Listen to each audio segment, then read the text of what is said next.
எல்லாம் எடுத்துக்கொள்ளலாம். நீதிமொழிகள் 4வது அதிகாரம் 20வது வசனத்திலிருந்து அந்த கடைசி வசனம் வரை வாசிக்கலாம். நீதிமொழிகள் Proverbs chapter 4 verse 20 என் மகனே, என் வார்த்தைகளை கவனி, என் வசனங்களுக்கு உன் செவியை சாய். அவைகள் உன் கண்களை விட்டு பிரியாதிருப்பதாக. அவைகளை உன் இருதயத்துக்குள்ளே காத்துக்கொள்.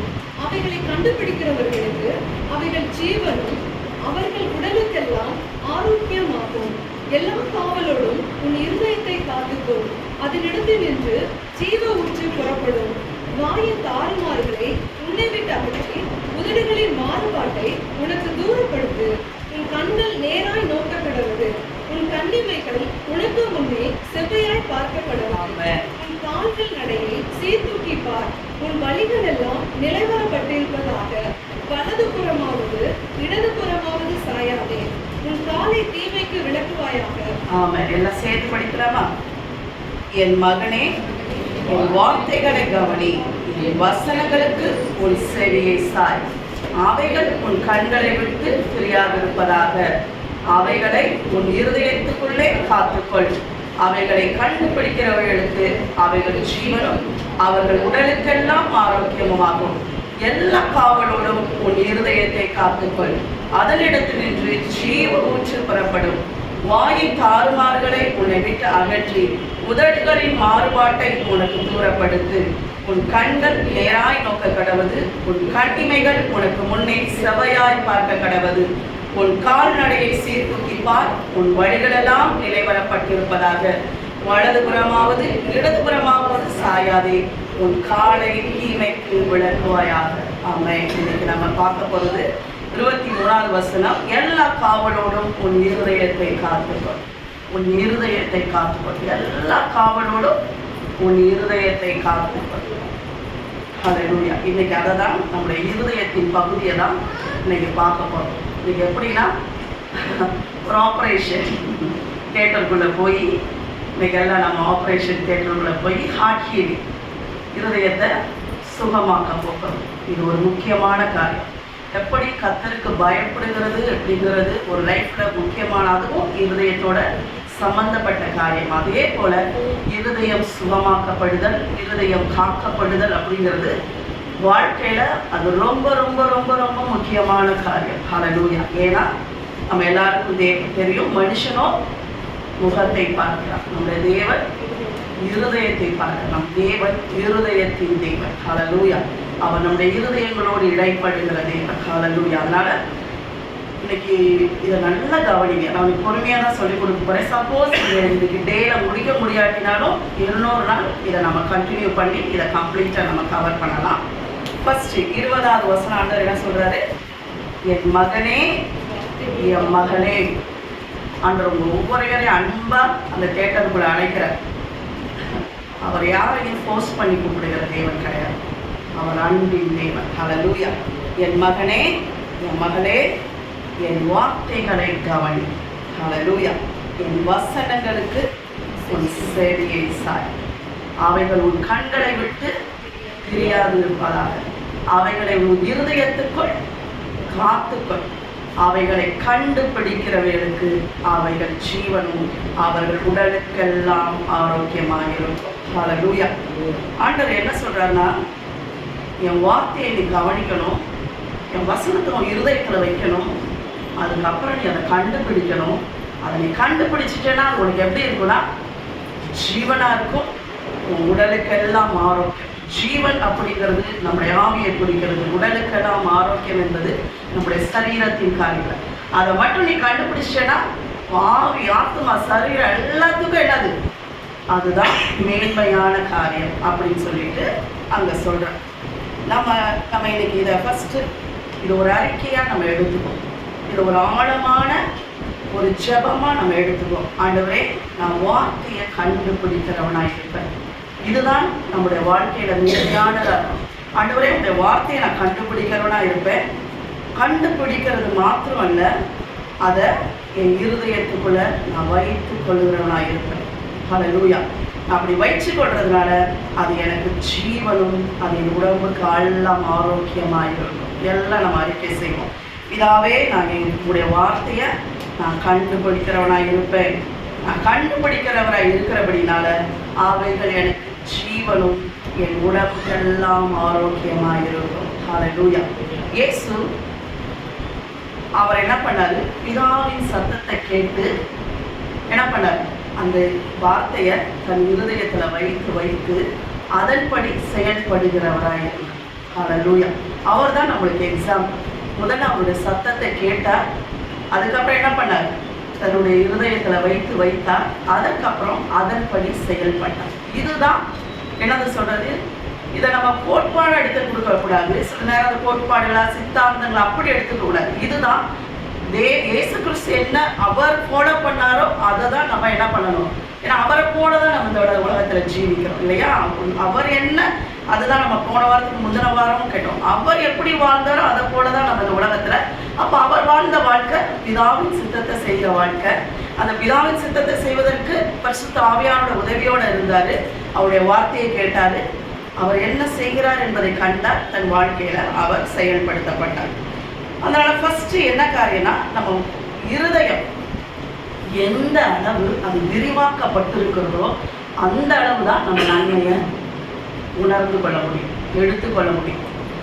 நம்ம எவ்வளோ பிரேக் த்ரூஸ் வரட்டும், நம்ம வாழ்க்கையில் எவ்வளோ நன்மைகளை நம்ம காணட்டும், நம்ம இருதயமானது சுருங்கி போயிருந்துச்சுன்னா எவ்வளோ பெரிய நன்மையான நம்ம விரிஞ்சு இருந்தாலும் நம்ம இருதயம் என்ன கொண்டு வந்து குறைச்சி வச்சு.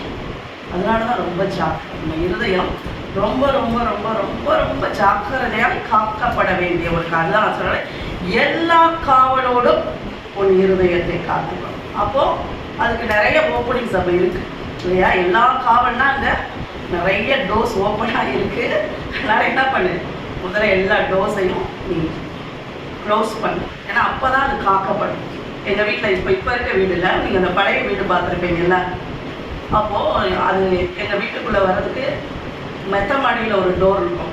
அப்புறம் டோர் அது இறங்கினோடனே இந்த சைடு ஒரு டோர் இருக்கும். அதுக்கப்புறம் இந்த சைடு வீட்டுக்குள்ளே வர்றதுக்கு இங்கே ஒரு டோர் இருக்கும். அப்புறம் எங்கள் வீட்டில் எப்போயும் 2 டோர் இருக்கும்ல, மொத்தம் 5 டோர் இருக்கும்.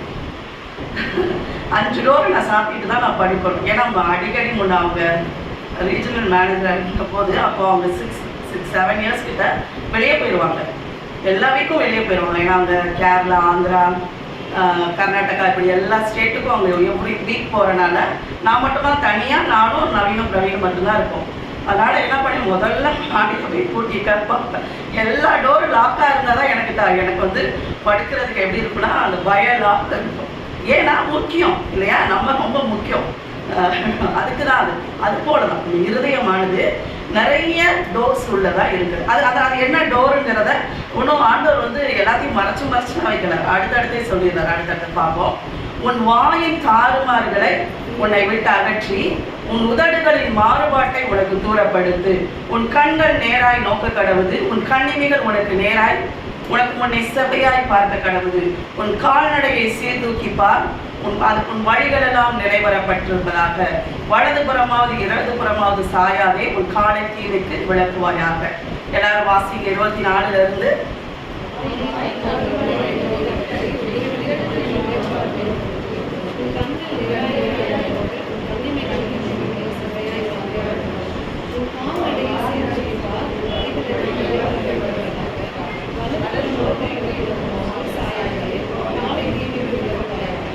ஆமாம். இங்கே 4 டோர்ஸ் இருக்குது. இது நம்மளுடைய இருதயம்.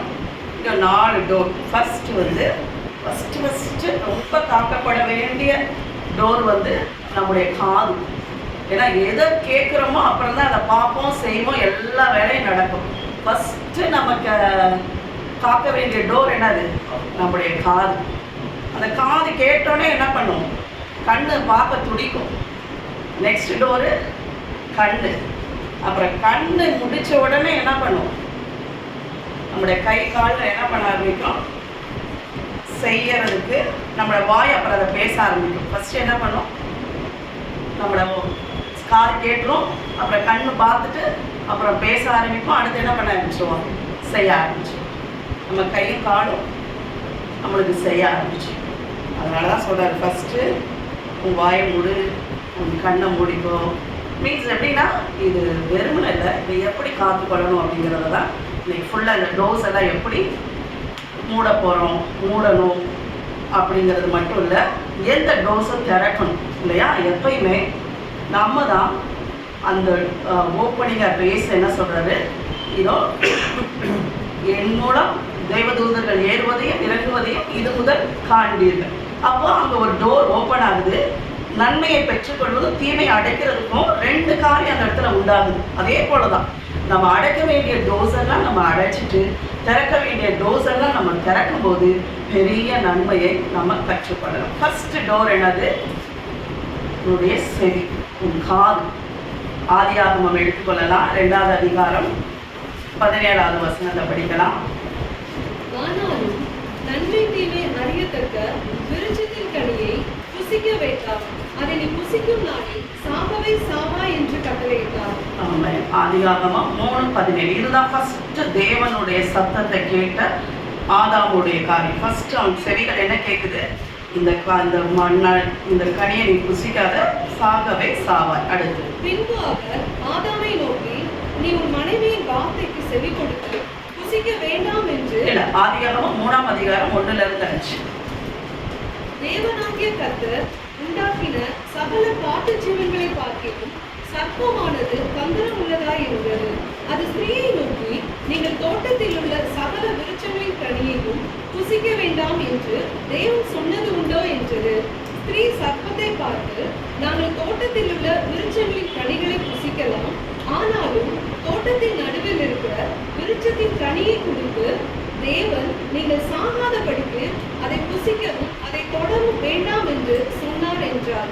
அப்பொழுது சர்ப்பம் ஸ்திரீயை நோக்கி, நீங்கள் சாகவே சாவதில்லை, நீங்கள் இதை புசிக்கும் நாளிலே உங்கள் கண்கள் திறக்கப்படும் என்றும் நீங்கள் நன்மை தீமை அறிந்து தேவர்களைப் போல் இருப்பீர்கள் என்றும் தேவன் அறிவார் என்றது. ஆமாம். ஃபர்ஸ்ட் நம்ம செவியை குறித்து, நம்முடைய காதுகளை குறித்து, நம்ம என்ன கேட்குறோம் அப்படிங்கிறத குறித்து கவனமாக இருக்கணும். ஃபர்ஸ்ட் ஆண்டுடைய சத்தத்தை ஆதாம் கேட்குறான், நீங்கள் அதை புசிக்கும் நாளிலே சாகவே சாவீர்கள். நீங்கள் ஏவாள் கிட்ட வந்து சாத்தாடுக்கு பேசுகிறான், நீங்கள் சாகிறது இல்லை, உங்கள் கண்கள் திறக்கப்படும், நீங்கள் தேவர்களை போல மாறுவீங்க அப்படின்னு சொல்லிட்டு அவர் வேற ஒரு சத்தத்துல இருந்து ஆப்ரேட் பண்ண ஆரம்பிக்கிறான். அவர் தேவனுடைய சத்தத்தை விட்டு என்ன பண்ணுறாங்க,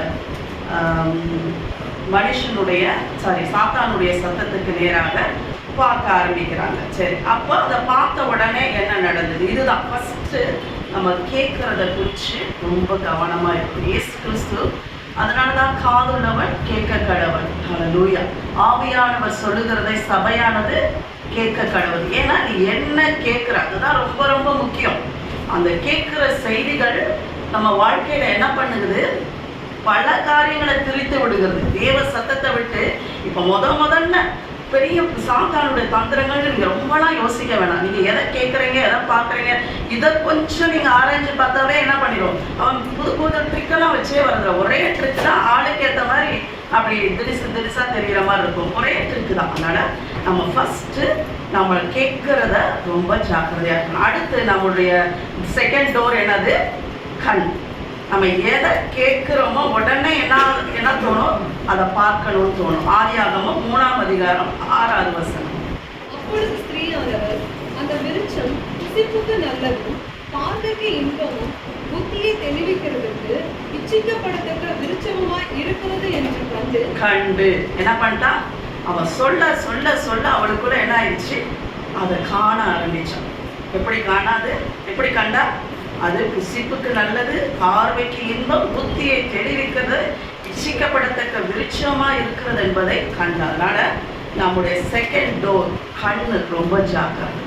நம்ம எதை காண்கிறோம் அப்படிங்கிறத நம்ம பார்க்கணும். ஆக்சுவலாக வந்து இது எப்படி இந்த காரியத்தை ஆண்டவர் நம்மளுக்கு எடுத்துட்டு போறார் அப்படின்னா, இதை நல்லபடியா எடுத்துட்டு போகணும்னு சொல்றாரு. ஃபர்ஸ்ட் ஆண்டவர் என்ன சொல்றாரு, என் வார்த்தையை கேட்டு. அதான் ஃபர்ஸ்ட் என்ன சொல்றாரு, என் வசனத்தை கேட்டு. அப்புறம் என்ன பண்ண சொல்றாரு, 20வது வசனம் என்ன சொல்றாரு, சாய். அப்புறம்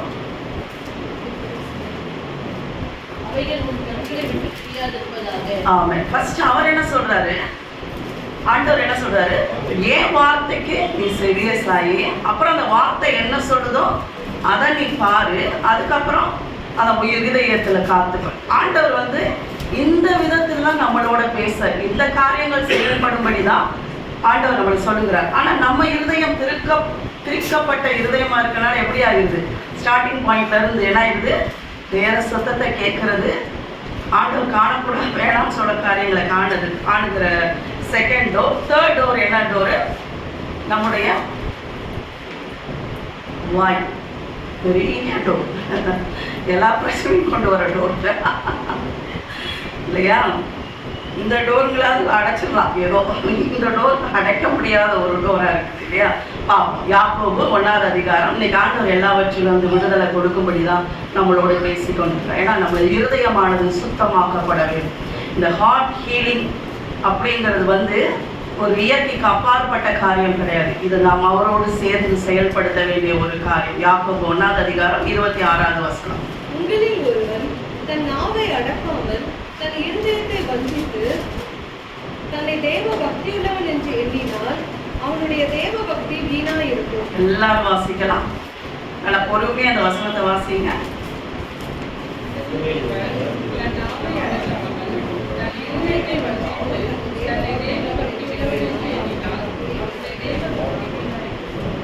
அவன் எதைதான் வஞ்சிக்கிறான், நான் அடக்காத போது அவன் இருதயத்தை தான் வஞ்சிக்கிறான் இல்லையா?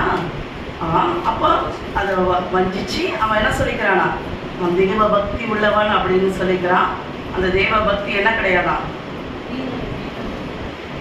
அது வீணான காரியம்.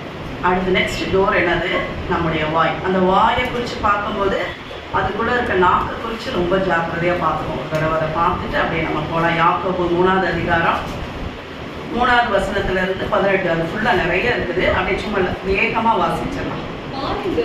குதிரைகள் நமக்கு கீழ்ப்படியும் படிக்கு அவைகளின் வாய்களில் கடிவாளம் போட்டு அவைகளுடைய முழு சரீரத்தையும் திருப்பி நடத்துகிறோம். கப்பல்களையும் பாருங்கள், அவைகள் மகா பெரியவைகளாய் இருந்தாலும் கடும் காற்றுகளால் அடிபட்டாலும் அவைகளை நடத்துகிறவர் கோபப்படி யோசிக்கும் இடம் இருக்கும். அவ்விடத்துக்கு நேராக மிகவும் சிறிதான சுத்தானாலே திருப்பப்படும். அப்படியே நாவானதும் சிறிய அவயமாய் இருந்தும் பெருமையானவைகளை பேசும்.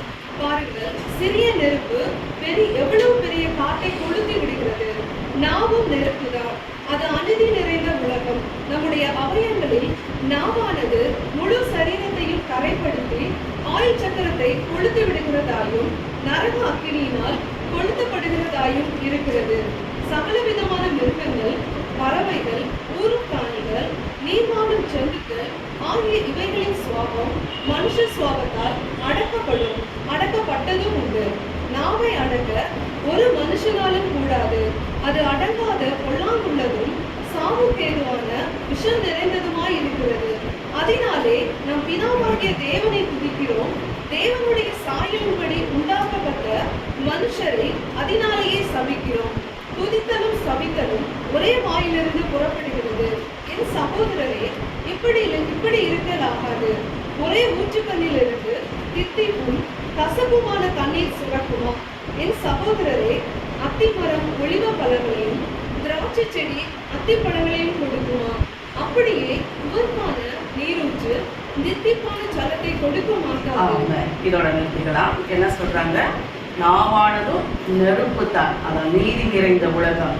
நம்முடைய அவயங்களில் நாவானது முழு சரீரத்தையும் காயப்படுத்தி ஆயுள் சக்கரத்தையும் கொளுத்தி விடுகிறதாயும் இருக்கிறது. நரக அக்கினியினால் கொளுத்தப்படுகிறதாயும் இருக்கிறது. இந்த நாவுக்கு ஆண்டவர் நிறைய காவல் வச்சிருக்கிறார். எப்பயுமே அதை உங்களுக்கு சொல்லியிருக்கேன். ஃபர்ஸ்ட் 2 பெரிய உதடு, 32 சோல்ஜர்ஸ் அங்கே உள்ள பல்லு, அதுக்கப்புறம் உள்ளதான் அதை வச்சிருக்கிறார். ஆனால் எப்படி எல்லா வேலையும் எங்கள் வீட்டில் ரேம்போ இருக்கும், அது என்ன பண்ணும், ஏதாவது கீழே போய் ஏதாவது அநியாயம் பண்ணிட்டு வந்துட்டு நீ பண்ணினியா அப்படின்னு கேட்டால் அதான் அந்த டாகே ஒரு மாதிரி எப்பயுமே கொஞ்சம் எப்படி பார்க்குங்க, பரிதாபமாக பார்க்குங்க. எதுவுமே அதில் நெக்ஸ்ட் அதில் அடிக்கவே முடியாது. அப்படி ரொம்ப பாவமாக பார்க்கும், ஒன்றுமே செய்யாத மாதிரி எப்படி படுத்துக்கும். அது மாதிரி தான் இந்த நாக்கு எல்லாத்தையும் பேசிட்டு வந்து என்ன பண்ணிடும், கவனம் உள்ள போய் அடைக்கிறோம். ஒன்றுமே தெரியாத மாதிரி.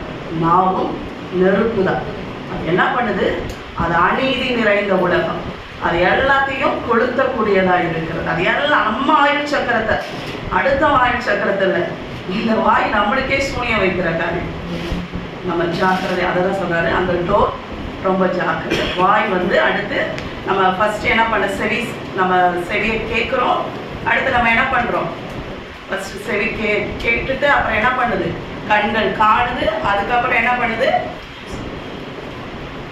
வாய் பேசுகிறது. அடுத்து நம்ம என்ன பேசுகிறோமோ அடுத்து என்ன பண்ண செய்ய ஆரம்பிச்சிடும், செயல்பட ஆரம்பிச்சிடும் இல்லையா? நம்ம எதை பேசிக்கிட்டே இருக்கோமோ அந்த காரியத்தை நம்ம செயல்பட ஆரம்பிச்சோம்.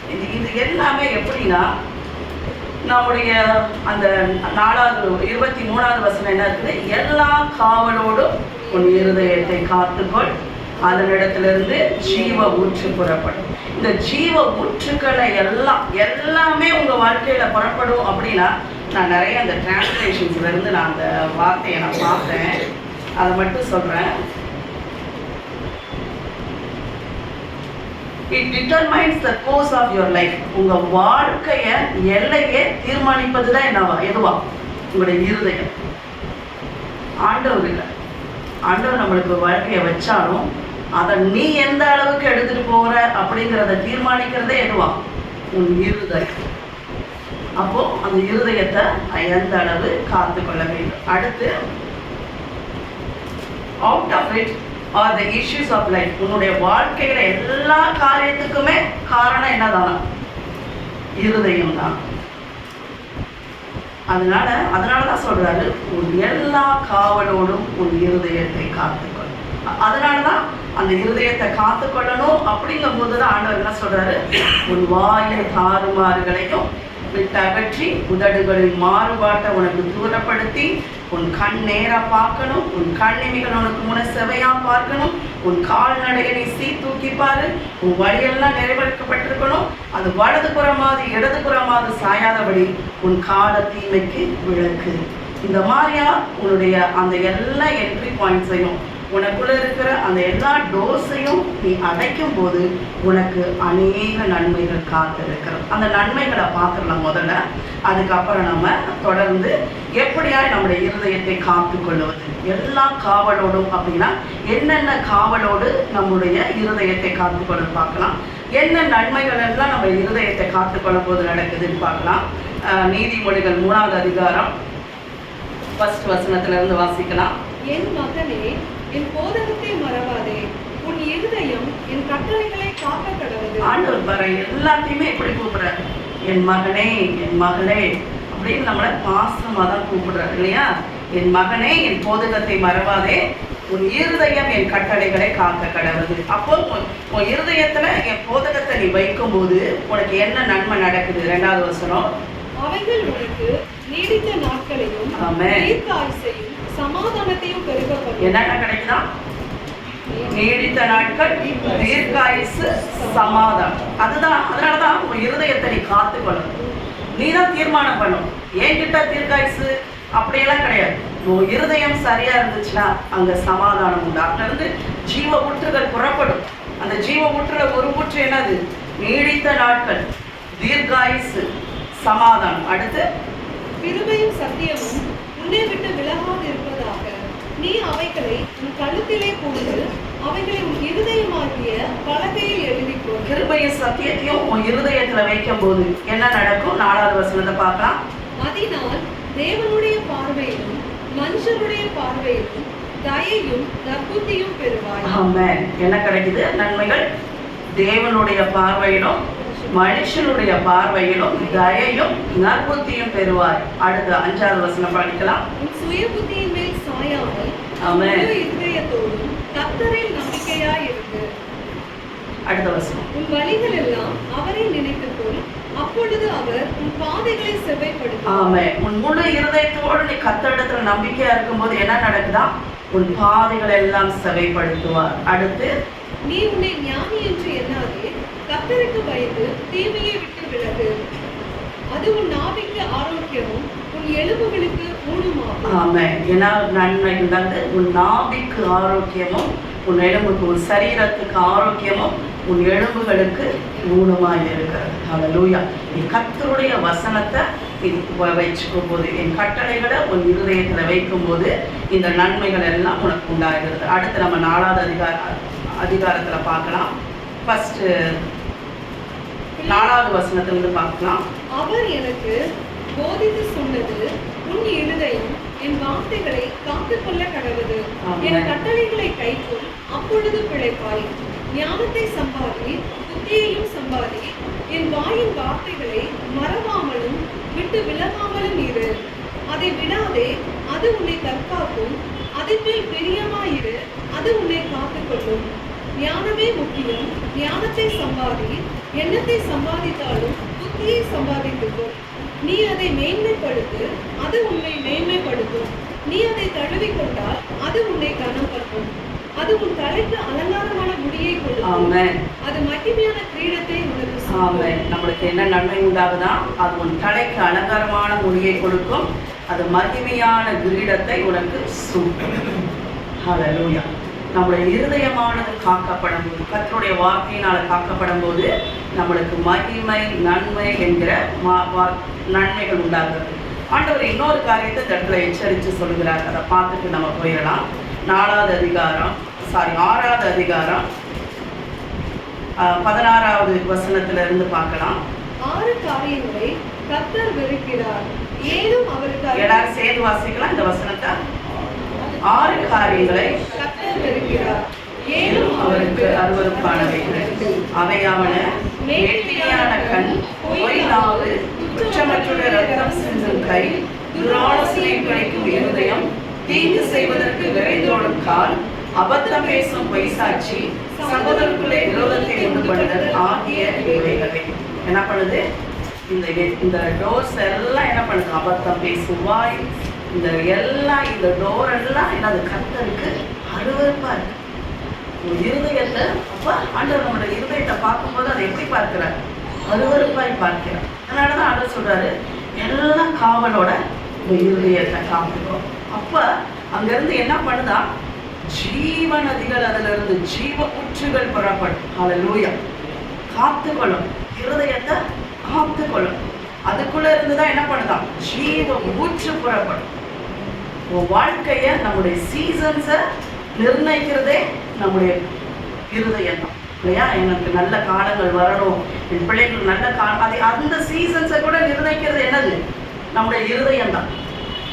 ஆண்டவர் அந்த அளவுக்கு நம்முடைய இருதயத்தை அவர் சரிப்படுத்த வேண்டும் என்று விரும்புகிறார். அந்த காரியங்கள்ல அவர் நம்ம என்னது?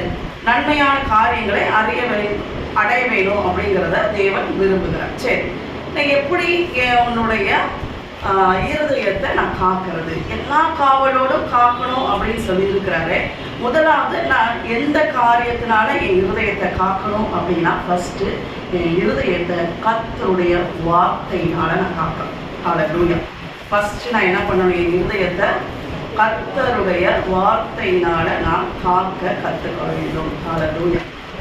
என் இருதயத்தை முதலாவது நான் என்ன பண்ணணும்? கர்த்தருடைய வார்த்தையினால நான் காக்க வேண்டும். இதை நல்லா புரிஞ்சுக்கணும். ஃபர்ஸ்ட் ஸ்டெப், இந்த டோஸ் எல்லாம் அடைக்கப்படணும். இப்போ 4 டோஸ் நம்ம ஓப்பன் பண்ணி வச்சுருக்கிறோம். இந்த 4 டோஸை ஓப்பன் பண்ணுறதுக்கு 4 காரியங்களை நான் சொல்ல போகிறேன். ஃபர்ஸ்ட், என் இருதயம் கர்த்தருடைய வார்த்தையினால காக்கப்பட வேண்டும். அதுதான் ஃபர்ஸ்ட் நம்ம பார்த்தோம். முதலாவது நீதிமொழிகள் 20:4-20 என்ன சொல்றாரு? என் மகனே, என் வார்த்தைகளை கவனி, என் வசனங்களுக்கு உன் செவியை சாய். அவைகள் உன் கண்களை விட்டு பிரியாதிருப்பதாக. அவைகளை உன் இருதயத்துக்குள்ளே காத்துக்கொள். அவைகளை கண்டுபிடிக்கிறவர்களுக்கு அவன் ஜீவனும் அவர்கள் உடலுக்கெல்லாம் ஆரோக்கியமாயிருக்கும். ஹல்லேலூயா. நம்முடைய உடம்புக்கெல்லாம் ஆரோக்கியம், நம்ம இருதயத்துக்கெல்லாம் சுகம், என் வாழ்க்கையெல்லாம் சுகமாக நான் வாழணும், என் வாழ்க்கையில் நன்மைகள் எல்லாம் உண்டாகணும்னா முதல்ல இருதயம் எப்படிப்பட்டதா இருக்கணும்? கர்த்தருடைய வார்த்தையினால காக்கப்பட்டதா இருக்கணும், இல்லையா? அந்த வார்த்தையை உங்க வாழ்க்கையை விட்டு எடுத்துட்டீங்கன்னா என்ன ஆயிரும்? 0. அவ்வளவுதான், முடிஞ்சு போச்சு.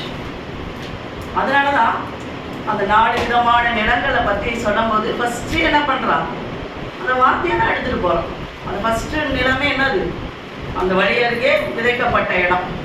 எடுத்துட்டா என்னாச்சு அந்த நிலத்துக்கு, அவ்வளோதான், அந்த ஒன்றுமே கிடையாது. அதுதான் ஃபர்ஸ்ட் இருதயமானது வார்த்தையினாலே காக்கப்பட வேண்டும். அல்லேலூயா.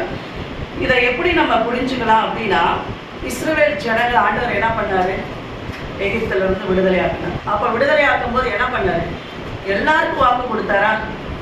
எல்லாருக்கும் என்ன சொன்னார், உங்களுக்கு பாலும் தேனும் ஓடுகிற கானான் தேசத்தை உங்களுக்கு நான் தரேன், எல்லாம் புறப்படுங்க. எல்லாருக்கும் வாக்கு தத்தம் வந்துச்சு. அதை யாரையும் பிரிக்கவே இல்லை இல்லையா? அவங்களுக்கு தான், அவங்களுக்கு ஆசாரியர்களுக்கு, இந்த குரூப்புக்கு ஒருத்தருக்கும் பிரியவே இல்லை. அவர் எல்லாருக்கும் வாக்கு தத்தத்தை அனுப்பிச்சார். ஆனா அந்த வாக்கு தத்தத்தை யாரு இருதயத்துல காத்து கொண்டாங்க? யோசுவாவும் காலேபும் மட்டும்தான் என்ன பண்ணாங்க, அதை காத்து கொண்டாங்க. மற்ற எல்லாரும் என்ன பண்ணிட்டாங்க, வார்த்தைய கேட்டாங்க. அதுதான் சொல்றேன், என் மகனே என் வார்த்தையை கவனி, அந்த இருதயத்தை குலவை.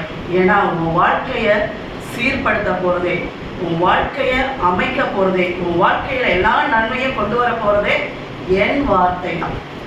என் வார்த்தையினாலதான் நான் உலகத்தை படைச்சேன், இந்த வார்த்தையினாலதான் எல்லாம் உண்டாக்கப்பட்டது. உன் வாழ்க்கையில எல்லா நன்மைகளையும் கொண்டு வருகிறது என் வார்த்தை தான். அதனால அந்த வார்த்தைக்கு முதலாவது கவனம் செலுத்து.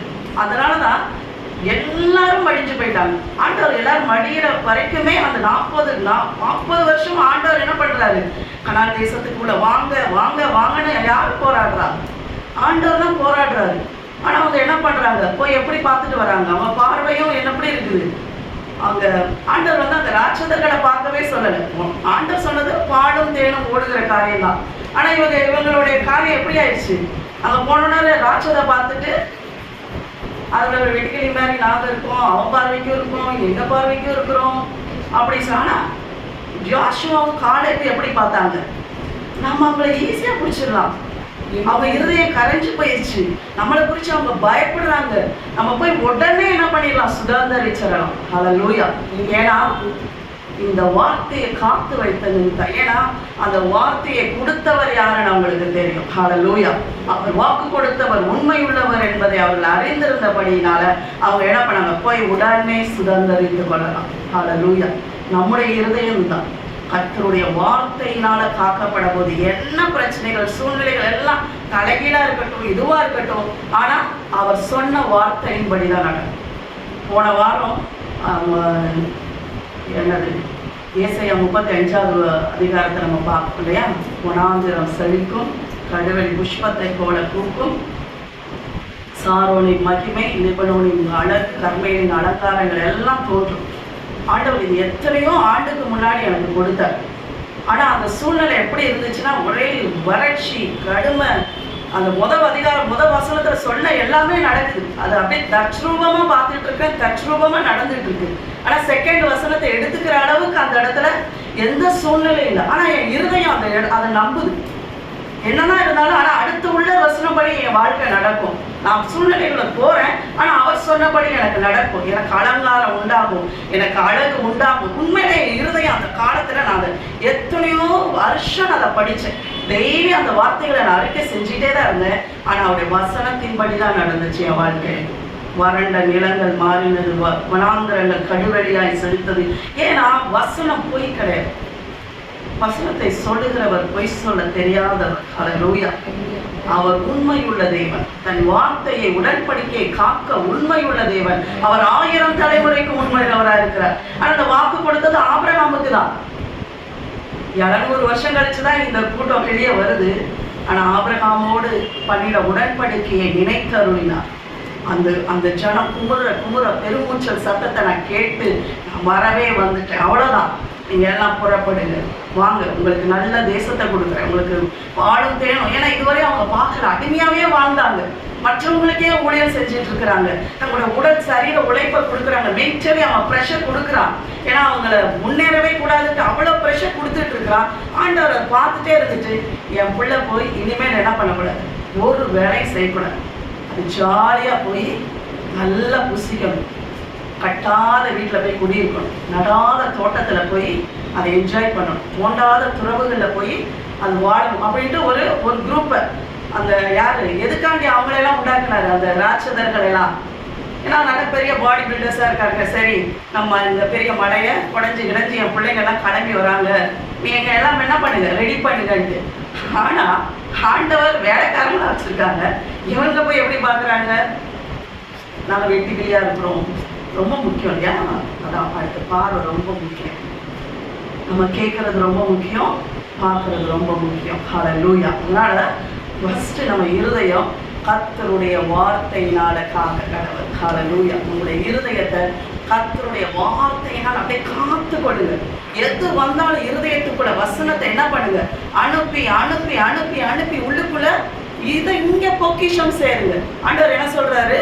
உங்க பொக்கிஷத்தை எங்க பண்ணாதீங்க, இந்த பூமியில சேர்த்து வைக்காதீங்க. வார்த்தையாகி அந்த என்னது 7 முறையாய் புடமிட்டப்பட்ட கர்த்தருடைய வார்த்தையை இருதயத்துக்குள்ள வச்சு வச்சு வச்சு அறிக்கை செய்து, அதை தான் சொல்றாரு. ஆண்டவர் என்ன சொல்றாரு? இந்த வார்த்தையை கவனி, அடுத்து என்ன பண்ணு, அதை செவிசாயி உன் இருதயத்துக்குள்ள பக்குவப்படுத்து, அப்புறம் நீ என்ன பண்ணு, பேசு. ஃபர்ஸ்ட் அதை தான் நம்ம என்ன பண்றோம், வார்த்தையை கவனிக்கணும், அடுத்த வசனத்துக்கு செவி கொடுக்கணும், அடுத்து அதை நம்ம கண்களை விட்டு பிரியக்கூடாது, நம்முடைய இருதயத்துக்குள்ள காத்துக்கொள்ளணும். ஹல்லேலூயா. எப்படி யோசுவாவும் காலேபும் கர்த்தருடைய வார்த்தையை இருதயத்துல காத்து கொண்டவர்களாய், யார் ஆபிரகாமுக்கு கொடுத்த வாக்குத்தத்தத்தை இவர்களை சுதந்திரிக்கிற குடிகளாய், ஹல்லேலூயா, சுதந்திரவாளிகளாய் உள்ளே போனார்கள். ஹல்லேலூயா. அதே போல கிறிஸ்துவானவர் சிலுவையிலே நமக்கு அநேக நன்மைகளை சுதந்திரித்து கொடுத்திருக்கிறார். அது எல்லாம் நமக்காக தான் கொடுத்திருக்கிறார். அதை அப்படியே கேட்டுட்டோ பார்த்துட்டோ உணராம நம்ம போயிடக்கூடாது. அதை சுதந்திரிக்கிறவர்களாய். ஹல்லேலூயா. அதுதான் நம்ம குறிட்டே நம்ம ஒவ்வொரு வாரமும் எடுக்கிற அந்த ராபோஜனம் இல்லையா, அது நம்மளுக்கு உறுதிப்படுத்திக்கிட்டே இருக்கிறது. அதில் நம்ம பங்கு பெறும்போது நம்ம ஜீவனுக்கு உணவாய் அந்த வாக்குத்தத்தத்தை ஆண்டவர் சொல்றாரு, இதில் பங்கு பெறுகிறவன் நீடித்த ஆயுசு நாட்களை பெறுவான், நீ எங்களை நிலைச்சிருப்ப. அதை தான் சொல்ற, உனக்கு ஒன்றும் உன்னுடைய எல்லா காரியங்களுக்கும் உனக்கு சுகம் உண்டு. எப்படி ஒரு போஜனத்தினால இந்த உலகத்துல பெரிய கேடு வந்ததோ, இந்த ஒரே போஜனத்தினால என்ன பண்ணிட்டார் ஆண்டவர், நம்முடைய எல்லாவற்றுக்கும் தீர்வை கொடுத்துட்டார். ஆபிரகாம் சாப்பிட்ட ஒரு கனி இந்த உலகத்துக்கு பெரிய தீர்வை கொண்டு வந்துச்சு. ஆனா அவருடைய அப்பத்தையும் தண்ணீரையும் புசிக்கும் போது குடிக்கும் போது எல்லா தீமைக்கும் நம்மளுக்கு என்ன வந்துருச்சு, ஒரு பெரிய நன்மை. அதுல கிடைக்காத நன்மைகளே கிடையாது. நம்ம அப்படிதான் பார்த்து புசிக்கணும், குடிக்கணும். பாரம்பரியமா செய்யற மாதிரி நம்ம அந்த காரியங்களை செயல்படுத்தக்கூடாது. சரி, நெக்ஸ்ட் நம்ம இருதயத்தை எப்படி காக்கணும் அப்படிங்கிறதா, அவர் நம்முடைய சிந்தனைகளையும் நம்முடைய எண்ணங்களையும் காக்க வேண்டும். 2வது காவல் ரொம்ப ரொம்ப முக்கியம். நம்முடைய கற்பனை சக்தியையும் நம்முடைய எண்ணங்களையும் காத்துக்கொள்ள வேண்டும். நம்முடைய இருதயம் செகண்ட் எப்படி காக்கப்பட வேண்டும்னா, நம்முடைய எண்ணங்களையும் நம்முடைய சிந்தனைகள், நம்முடைய இமேஜினேஷன்ஸ், இதை காத்துக்கொள்ள வேண்டும். ஏன்னா பிசாசு இந்த இடத்துல தான் வந்து விளையாண்டு போயிடும். அவங்க சொல்ற எல்லா பொய்யையும் மைண்டில் கொண்டு வந்து கொட்டினோடனே நம்முடைய இருதயங்கள் என்ன ஆயிரும், பட்டன்னு பயப்பட ஆரம்பிச்சோம். என்னைக்கும் என்ன சொல்றது, நான் இந்த ஒரு பிக்சர் உங்களுக்கு காட்டுறேன்.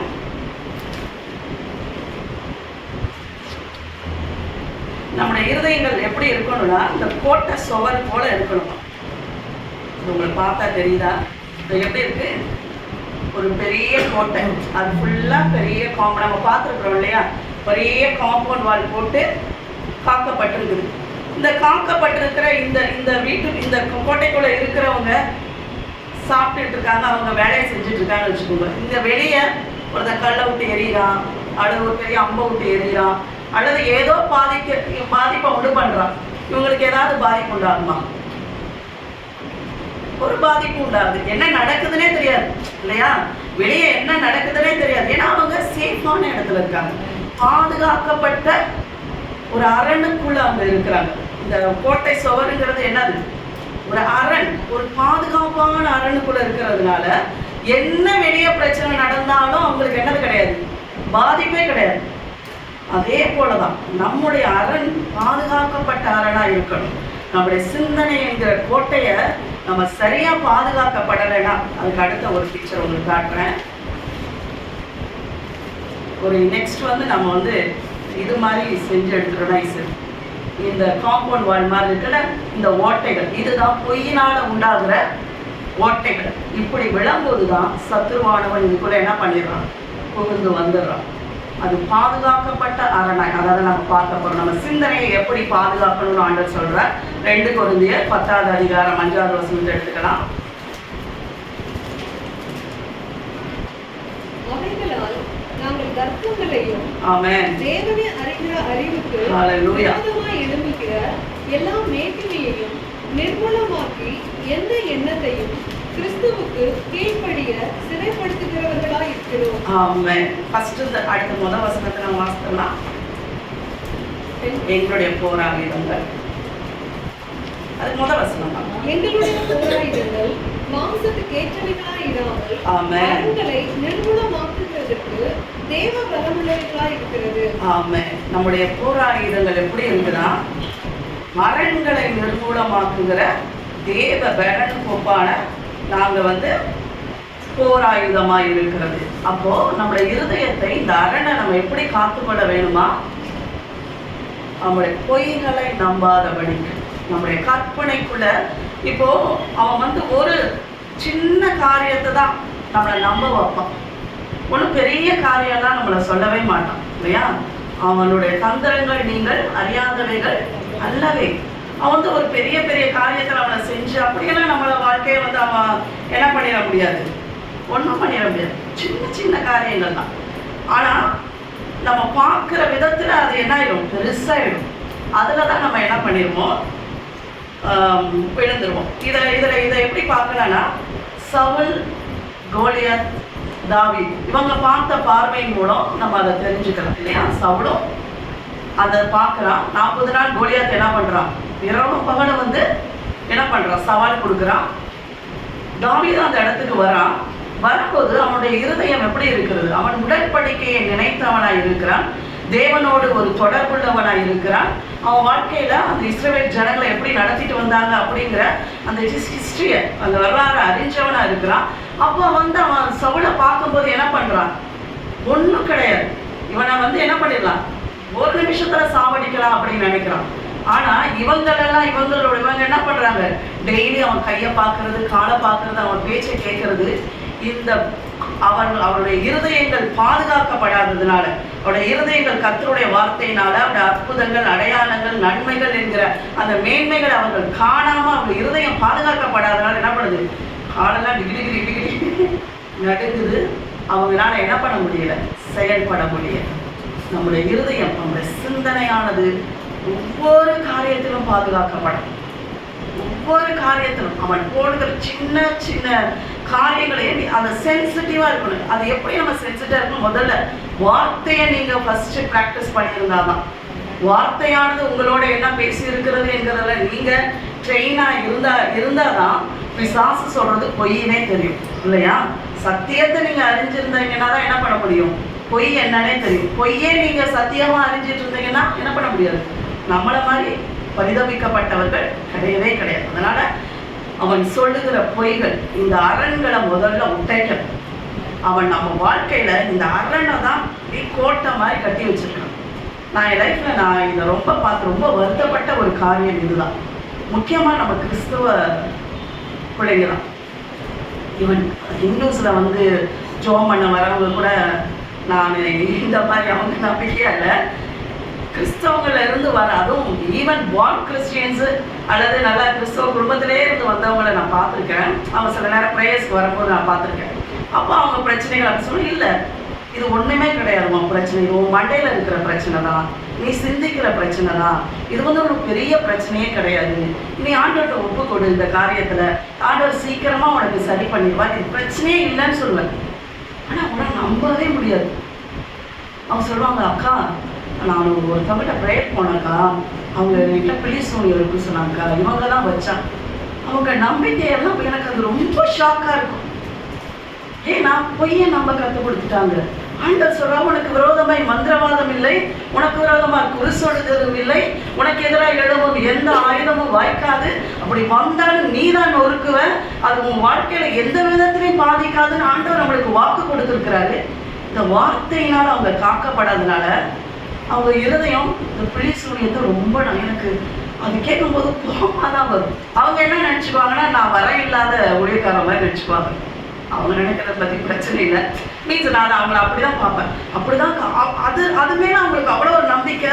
அதை அவங்க ரொம்ப ருசிச்சு அதுதான் அவங்க லைஃப்பில் உண்மையாக ரொம்ப நம்புவாங்க. நான் சொன்னேன், இல்லைப்பா அது உண்மையே கிடையாது, அது நீ நம்புகிற பொய். தயவுசெய்து அந்த பொய்யை முதல்ல உடே, அப்போ தான் கர்த்தருடைய ஜீவனை நீ அனுபவிக்க முடியும். உனக்கு வாழ்க்கையில் ஆண்டவர் எதுவுமே செய்ய முடியாது. ஏன்னா அப்படி ஒரு பிறவியும் எடுத்திருக்கிறோம். நம்முடைய பிறப்பு அவ்வளவு மேன்மையான பிறப்பு. நான் சொன்னேன், எங்கள் லைஃப்பில் நான் சொல்லுவேன், நாங்களும் இப்படிப்பட்ட ஒரு சூழ்நிலைகளுக்குள்ள நாங்கள் வேறு விதமான சூழ்நிலைகளை இருந்தோம். ஈவன் நாங்கள் நேரையாக நம்ம மாந்திரிக செய்கிறது எங்கள் வாழ்க்கையில் டைரக்டாக பார்த்த ஆட்கள் ஒன்றும் எங்கள் வாழ்க்கையில் சேதப்படுத்தலை. ஆனால் செஞ்ச எல்லாரும் எப்படி போனாங்கன்னு நாங்கள் பார்த்துருக்குறோம்னா, நம்ம ரொம்ப விசேஷமானவங்க அப்படின்னா அவங்களுக்கு இதுமே நான் சொல்கிற வார்த்தைகள் மேலே அவங்களால நம்பிக்கவே முடியாது. ஆனால் இதை ரொம்ப ஏன்னா பொய்யை நம்பி இருக்கிறாங்க. இன்றைக்கு பொய்களெல்லாம் உங்கள் வாழ்க்கையில் உடைக்கப்படுவதாக இயேசுவின் நாமத்தினால். இதெல்லாம் பொய், எல்லாம் மாந்திரீகங்கள், அப்படி இப்படி பிசாசு அப்படிங்கிற காரியங்கள் எல்லாம் கர்த்தருடைய வார்த்தை உங்களுக்கு என்ன சொல்லியிருக்கிறதோ அதுதான். நீங்கள் முதல்ல இதை எடுக்க ஆரம்பிங்க. கர்த்தருடைய வார்த்தை உங்களை குறித்து என்ன சொல்லிருக்கு? என் கண்மணியே என்று என்னை அழைத்தார். அல்லேலூயா. ஆண்டவர் நம்மளை அப்படி பார்த்துருக்க, நீ முழுமையானவன் சொல்றாரு, நீ எனக்கு இருதயத்துக்கு ஏற்றவன் அப்படிங்கிறாரு. இதெல்லாம் தான் நான் எடுத்துக்குமே தவிர்த்துட்டு இப்படி என் இருதயம் அரணினால காக்கப்பட்டாதான் வெளியே என்ன நடந்தாலும் எனக்கு பிரச்சனை கிடையாது. உலகமே தலைவில நின்று என்ன நடக்கட்டும், ஆண்டவர் தான் என்னை அவருடைய அரணுக்குள்ள வச்சிருக்காருல, கண்மணியா வச்சிருக்கிறாரு, என்னை உள்ள கைகளில் வரைஞ்சிருக்கேங்கிறாரு. என்ன சண்டை வரட்டும், என்ன பிரச்சனை வரட்டும், ஏன்னா என்னோட அரண் காக்கப்பட்டிருக்கு. அப்போ அதுக்குள்ள அது என்னை பாதிக்கவே பாதிக்காது. இப்படி பிசாசு சொல்ற ஓட்டை விழுந்துருச்சுன்னா என்ன ஆயிடும்? உள்ள வந்து பெரிய காரணம், அந்த ஒரு சின்ன ஓட்டை போதும். அந்த ஒரு பொய்யாலேயும் உங்க வாழ்க்கை ஃபுல்லுமே அந்த பொண்ணு இது வரைக்கும் அந்த பொய்யை நம்பி எனக்கு தெரிஞ்சு 10 years அந்த பொய்யில தான் நிற்கிது. அந்த பொய்யிலேயே தான் நிற்கிது. அந்த பொய்க்காண்டி 1000 இடத்துக்கு பிரேயருக்கு போகுது. ஏன்னா நீ இப்போ மெய்யை நம்பினதான் உனக்கு நன்மை நடக்கும். நீ எத்தனை ஊழியக்காரங்கிட்ட போ, நீ கர்த்தருடைய வார்த்தையை நம்பலைன்னா உனக்கு நன்மை நடக்கவே நடக்காது. நீ என்னைக்கு ஆமா இதுதான் என் வாழ்க்கை, இப்படிதான் என் வாழ்க்கை இருக்கும், நீ என்னைக்கு உன் வார்த்தைக்குள்ள உன் வாழ்க்கையை எடுத்துட்டு போனாதான் சேஞ்ச் ஆகும். எத்தனை ஊழியக்கார்ட்ட போனாலும் சேஞ்ச் ஆகாது. ஜாக்கிரதை. இது அதனாலதான் எனக்கு அது போல பார்க்கும்போது ரொம்ப வருத்தமா இருக்கும். ஏன்னா அவ்வளவு அளவு பொய்யை நம்புதுங்க. எப்படி இவ்வளவு ஸ்ட்ராங்கா அவங்களால பொய்யை நம்ப முடியும்னு எனக்கு அது ரொம்ப ரொம்ப ஆச்சரியமா இருக்கும். சரி, ஓகே. அதனால நம்ம இருதயமானது தேவனுடைய வார்த்தை அரண், கர்த்தருடைய வார்த்தையினால கட்டப்பட்ட அரணா இருக்கணும். அதை ஃபர்ஸ்ட் நம்முடைய சிந்தனையை கர்த்தருடைய அரண். அதனாலதான் அவர் என்ன சொல்றாரு, அந்த தர்க்கங்கள் அவைகளாம் நாங்கள் தர்க்கங்களையும் தேவனை அறிகிற அறிவுக்கு விரோதமாக எழும்புகிற எல்லாம் என்னது எழும்புது, வார்த்தைக்கு நேரம் என்னது தர்க்கம் எழும்புது. தேவனை அறிகிற அறிவுக்கு விரோதமாக எழுதுகிற மேட்டிமையை நிர்மூலமாக்கி எந்த எண்ணத்தையும் கிறிஸ்துவுக்கு கீழ்ப்படிய சிறைப்படுத்தப்படா இருக்கிறோம். அல்லேலூயா. இப்படிதான் நம்ம அரனை காக்கணும். எப்படிப்பட்ட எண்ணங்கள் எழுப்பினாலும் சரி, ஈவன் அது உண்மையாவே நம்ம வாழ்க்கையில நடந்துகிட்டே இருக்கிற காரியங்களா இருந்தா கூட இல்லை, கர்த்தருடைய வசனம் என்ன சொல்லுதோ அதை மாத்திரம் தான் நம்புவேன், அதுபடிதான் என் வாழ்க்கை இருக்கும் அப்படின்னு நம்ம எடுக்கும் போதுதான் நம்முடைய இருதயமானது காக்கப்படும். சரி, அடுத்து மூணாவதா நம்முடைய இருதயத்தை நம்ம எப்படி காத்துக்கொள்ளணும் அப்படின்னா, துதியினால் காத்துக்கொள்ள வேண்டும். ஹல்லேலூயா. நம்முடைய இருதயம் எதனால காக்கப்பட வேண்டும்? துதியினால் காக்கப்பட வேண்டும். ஹல்லேலூயா, ஹல்லேலூயா. ரொம்ப ரொம்ப ரொம்ப முக்கியம். ஹல்லேலூயா. ஓ ஷபரதியாம் நம்ம சில நேரம் அதனாலதான் நம்முடைய இருதயமானது துதியினால காத்துக்கொள்ளப்பட வேண்டும். தேர்ட் பார்ட் எல்லாம் இதை நோட் பண்ணிக்கோங்க. ஹல்லேலூயா. சில விதை என்னன்னுச்சா உள்ளுள்ள இடங்களில் விழுந்துச்சு. மத்தேயு 13:7 வசனத்தை பார்க்கலாம். சில விதைகள் என்ன பண்ணிச்சா, சில விதை உள்ளுள்ள இடங்களில் விழுந்தது, உள் பறந்து அதை நெருக்கி போட்டது. என்ன பண்ணிச்சா, உள்ளுள்ள இடங்களில் சில விதைகள் விழுகுது. அந்த விதை வளரும் போது என்ன பண்ணப்படுது, மற்ற நல்ல செடியும் வளருது, அந்த முள்ளும் வளருது. வளரும் போது அந்த நல்ல செடியை என்ன பண்ணுது, நெருக்குது. அது வளர விடாதபடிக்கு நெருக்குது. நம்முடைய இருதயங்களும் என்ன பண்ணப்படுது, நிறைய என்ன பண்ணுது, நெருக்கங்கள், கஷ்டம் நம்மளால முன்னேறி வளரவே விடாத படிக்க என்ன பண்ணுது? இந்த முள்ளு போல பிரச்சனைகள் எல்லாம் என்ன பண்ணுது? நம்முடைய இருதயத்தை நொறுக்கும் போது ஆண்டவர் என்ன சொல்றாரு? நீங்க துதிங்க. ஹல்லேலூயா. நீங்க துதிக்க ஆரம்பிக்கும் போது உங்க இருதயம் முதல்ல என்ன பண்ணுனா நிலைவரப்படுது. அது சரியான பொசிஷனுக்கு வரும். வந்ததுக்கு அப்புறம் நீங்க துதிக்க துதிக்க துதிக்க ஆரம்பிக்கும் போது கர்த்தருடைய அக்கினி அந்த முட்களை எல்லாம் சுட்டரிக்கக்கூடியதா இருக்கிறது. ஹல்லேலூயா. நீங்க துதிக்கும் போது அவ்வளவு பெரிய மகிமையான காரியம் நடக்குது. ஹல்லேலூயா.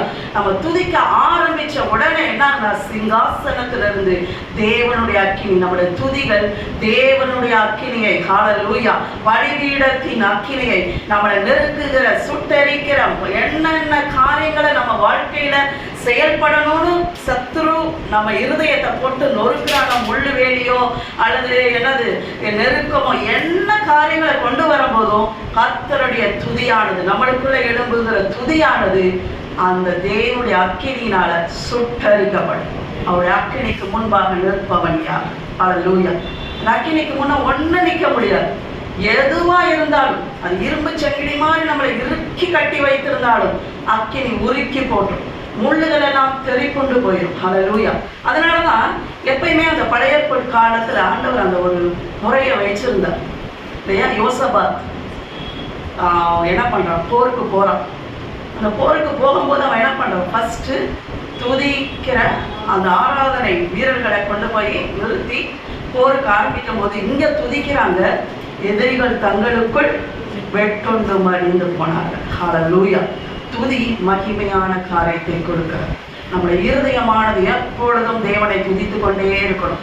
நெருக்கம்னு வந்துருச்சா ஃபர்ஸ்ட் தேவனை துதி. அப்ப நீங்க என்ன சொல்றீங்கன்னா, நான் என் சூழ்நிலையை பார்க்கல, நான் ஆண்டவரை பார்க்கல. நீங்க என்ன பண்ண, உங்க இருதயத்தை சூழ்நிலையை விட்டு எடுத்துட்டு தேவனை நோக்கி பார்க்க பொசிஷன் பண்றீங்க. நீங்க எப்போ உங்க இருதயத்தை நேர திருப்ப ஆரம்பிச்சு துதிக்க ஆரம்பிச்சோன்னா என்ன ஆகும்? அங்கிருந்து கர்த்தருடைய அக்கினி வரும், எதிரிகள் தங்களுக்குள் வெட்டுண்டு மடிந்து போவார்கள். நீங்க முயற்சிகளே பண்ண வேண்டாம். மாமிசத்தின் முயற்சிகள் எல்லாம் வீண். இந்த துதியை பழகுங்க எப்பொழுதுமே. அதான் சொல்றாரு. ஏன் தாவீதோட வாழ்க்கையில அவ்வளவு பெரிய ஜெயம்? எத்தனை ராஜாக்கள் இருந்தாலும் தாவீதோட வாழ்க்கையில ஏன் அவ்வளவு பெரிய ஜெயம்? அவன் துதியின் வீரனாய் இருந்தான். அவன் எப்பொழுதும் துதிக்கிறவனாய் இருந்தான்.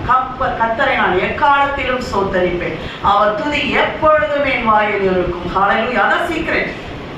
எவ்வளவு பெரிய, எத்தனை ராஜாக்கள் எழும்புறாங்க, எத்தனை படைகள் எழும்புது, ஒண்ணுல கூட அவன் தோத்து போல. ஏன்னா அவன் துதி, அவன் சீக்ரெட் அறிஞ்சிருந்தவனாக இருந்தான். அவன் இருதயம் துதியினால் காக்கப்பட்டிருந்துச்சு. ஹல்லேலூயா. இன்றைக்கு எல்லாம் உங்க இருதயத்தை பொசிஷன் பண்ணி, நான் சர்ச்சுக்கு வரும்போது கூட அந்த காரியம் எனக்கு ரொம்ப தான் இருக்கு. சீக்கிரம் வாங்க வந்து துதிக்க. ஏன்னா நம்ம 1 வீக் வேற எங்கெங்கயோ இருக்கிறோம் இல்லையா? நம்ம கர்த்தருடைய வார்த்தையை கேட்க நம்முடைய இருதயம் அங்கதான் பொசிஷன் ஆகுது. அப்படியே துதிக்க ஆரம்பிக்கும் போது அது இது எல்லாம் மறந்து தேவனுடைய அந்த ஒரு நடையில போகும்போது நம்ம இருதயங்கள் எல்லாம் இங்கிட்டு அங்கிட்டு கலங்கி கிடக்கிறது எல்லாம் அப்படி வந்து அந்த இருதயம் எப்படி இப்ப வார்த்தையை கேட்க ரிசீவ் பண்றதுக்கு நல்ல நிலமா நிற்கும். வார்த்தை வரும்போது சக்கு சக்கு சக்கு சக்குன்னு பிடிச்சி நம்ம என்ன பண்ணிடலாம்? இருதயத்துல நினைச்சு வச்சிடலாம். அதனால துதிக்கிறது அப்படிங்கிறத சாதாரணமா எடுக்காது. பவுலும் ஷீலாவும் என்ன பண்ணாங்க? சிறைச்சாங்க. அடுத்த நாள் அவங்களுக்கு சிறை சேதம், அவங்கள பிடிச்சிட்டு கொண்டு போறாங்க. ஆனா அவங்க என்ன பண்ணாங்க? துதிக்க ஆரம்பிச்சாங்க. சிறைச்சாலையின் அஸ்திபாரங்கள் அசைந்து போனது. ஹல்லேலூயா. ஒன்னும் நில நிற்கல. அஸ்திபாரங்கள் அசைது, சங்கிலிக்கு உடைஞ்சிருச்சு, அவங்களுடைய டோஸ், அவங்கள கட்டி வச்சிருந்த, அவங்க போட்டிருந்த எல்லா டோரும் உடைஞ்சு போயிடுச்சு, விடுதலையாக்கப்பட்டார். ஹல்லேலூயா. அடுத்த 3வது டோர் என்ன? துதியினால் நம்முடைய இருதயம் காக்கப்பட வேண்டும். ஹல்லேலூயா. நம்முடைய இருதயம் எப்பொழுதும் கர்த்தரை துதிக்கிற அந்த மேன்மையான காரியத்துக்குள்ள வரட்டும். அடுத்து சீக்கிரமா சொல்லி முடிக்கிறேன். நம்முடைய இருதயம் நம்பிக்கையினால் காக்கப்பட வேண்டும். ஹல்லேலூயா. 4வது காரியம், நம்முடைய இருதயம் நம்பிக்கையினால் காக்கப்பட வேண்டும். ரொம்ப ரொம்ப முக்கியம். ஹல்லேலூயா. நம்முடைய இருதயமானது நம்பிக்கையினால் காக்கப்பட வேண்டும். ஹல்லேலூயா. 2 ராஜாக்கள் எடுத்துக்கலாம். 18வது அதிகாரம். நம்ம எல்லாருக்கும் தெரியும், எலியா தீர்க்கதரிசி. அவர் தேவனால அபிஷேகம் பண்ணப்பட்டவர், தேவனுடைய வரங்களினால் நிரப்பப்பட்ட ஒரு வல்லமையான தேவனுடைய ஊழியக்காரர் இல்லையா? 18வது அதிகாரம் எடுத்துக்கோங்க.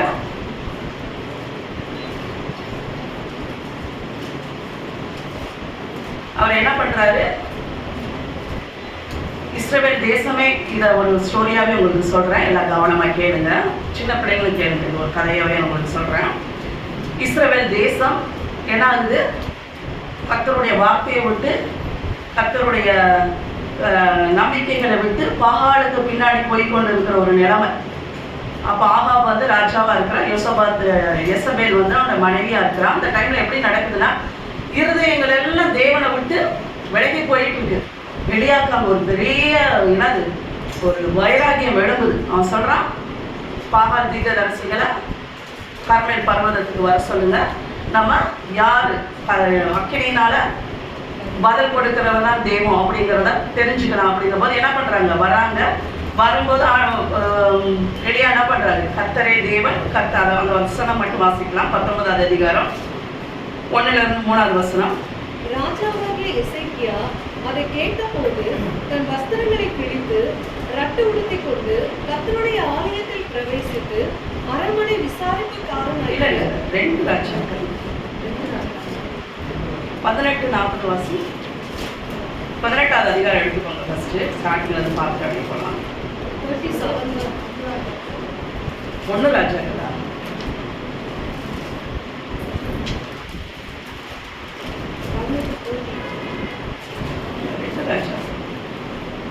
விறகுகளை அடுக்கி ஒரு காலையை சந்து சந்தாக துண்டித்து விறகுகளின் மேல் வைத்தார். எந்த வசனம்? 33. 18:30. பிற்காடு அவர், நீங்கள் 4 குடம் தண்ணீர் கொண்டு வந்து சர்வாங்க தகன பலியின் மேலும் விறகுகளின் மேலும் ஊற்றுங்கள் என்றார். பின்பு 2ஆம் தரமும் அப்படியே ஊற்றுங்கள் என்றார். 2ஆம் தரமும் ஊற்றினார்கள். அதற்கு பின்பு 3ஆம் தரமும் அப்படியே ஊற்றுங்கள் என்றார்.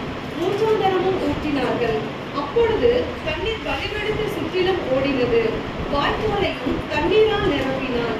அந்திப்பலி செலுத்தும் நேரத்திலே தீர்க்கதரிசியாகிய எலியா வந்து, ஆபிரகாமுக்கும் ஈசாக்குக்கும் யாக்கோபுக்கும் தேவனாகிய கர்த்தாவே, இஸ்ரவேலிலே நீர் தேவன் என்றும் நான் உம்முடைய ஊழியக்காரன் என்றும் நான் இந்த காரியங்களை எல்லாம் உம்முடைய வார்த்தையின்படி செய்தேன் என்றும் இன்றைக்கு விளங்கப்பட்டது. 39வது வசனம் வாசிப்போம். ஜனங்கள் எல்லாரும் இதை கண்டபோது முகங்குப்புற விழுந்து கர்த்தரே தெய்வம், கர்த்தரே தெய்வம் என்றார். 40வது வசனம். அப்பொழுது எலியா அவர்களை நோக்கி, நீங்கள் பாகாலின் தீர்க்கதரிசிகளில் ஒருவரும் தப்பி போகாதபடிக்கு அவர்களை பிடியுங்கள் என்றார். அவர்களை பிடித்த போது எலியா அவர்களை கீழே கீசோன் ஆற்றின் கரையிலே கொண்டு போய் அங்கே அவர்களை வெட்டி போட்டான். என்ன பண்றான்? ஒரே ஆள் 450 பேர் என்ன பண்றான்? ஆற்றங்கரையில பிடிச்சு எல்லாரையும் க்ளோஸ் பண்ணிடுறோம். அதுக்கப்புறம் என்ன நடக்குது? இந்த காரியத்தை போய் 19வது அதிகாரம் 1வது வசனம் 2வது வசனம் பார்க்கலாம். எலியா செய்த எல்லாவற்றையும் அவன் தீர்க்கதரிசிகள் எல்லாரையும் பட்டயத்தாலே கொன்று போட்ட செய்தி அனைத்தையும் ஆகாப் யேசபேலுக்கு அறிவித்தார். 2வது வசனம். அப்பொழுது யேசபேல் எலியாவினிடத்தில் ஆள் அனுப்பி, அவர்களில் ஒவ்வொருவருடைய பிராணனுக்கு செய்யப்பட்டது போல நான் நாளை இந்நேரத்தில் உன் பிராணனுக்கு செய்யாதே போனால் தேவர்கள் அதற்கு சரியாகவும் அதற்கு அதிகமாகவும் எனக்கு செய்ய கடவர்கள் என்று சொல்ல சொன்னாள். அடுத்து 3வது வசனம். அவனுக்கு அது தெரிந்த போது எழுந்து தன் பிராணனை காக்க யூதாவை சேர்ந்த பெயர்சபாவுக்கு புறப்பட்டு போய் தன் வேலைக்காரனை அங்கே நிறுத்திவிட்டான். என்னாச்சு? பெரிய சூப்பர் ஹீரோ 450 பேரை என்ன பண்ணான்? ஒரே வெட்டுல எல்லாரையும் வெட்டிதான். ஒரே ஒரு சத்தம். யேசபேல் என்ன சொல்றா? நாளைக்கு 24 hours நான் கொடுக்குறேன் எலியாவுக்கு. நாளைக்கு இந்நேரம் எலியா எப்படி இவங்களுக்கெல்லாம் செஞ்சானோ நான் அப்படியே செய்வேன். அவ்வளவுதான். அந்த ஒரு வார்த்தையை தான் அவன் கொளுத்தி போட்டான். அவன் என்ன பண்ண ஆரம்பிச்சிட்டான்? ஓடி போக ஆரம்பிச்சான். ஓடி போனது மட்டும் இல்லை, அவன் எங்கே போகிறான்? வனாந்திரத்தில் ஒரு நாள் பிரயாணம் போய் 24 hours ஓடி போகிறான். போய் ஒரு சூறை செடியின் கீழ் உட்கார்ந்து தான் சாக வேண்டும் என்று கோரி போதும் கர்த்தாவே, என் ஆத்துமாவை எடுத்துக்கொள்ளும், நான் என் பிதாக்களை பார்க்கிலும் நல்லவன் அல்ல என்று சொல்லி என்னாச்சு, ஒரு சூசைட் பாயிண்ட்டுக்கே போயிட்டான். அந்த தாட்டுக்கே போயிட்டான், செத்தே போயிடலாம். இவன் நினைச்சா என்ன பண்ண, 450 வெவ்வேறு வெட்டினா இவன் இவ்வளவு போய் என்ன பண்ணிடலாம், ஒரு நிமிஷம் ஆகுமா?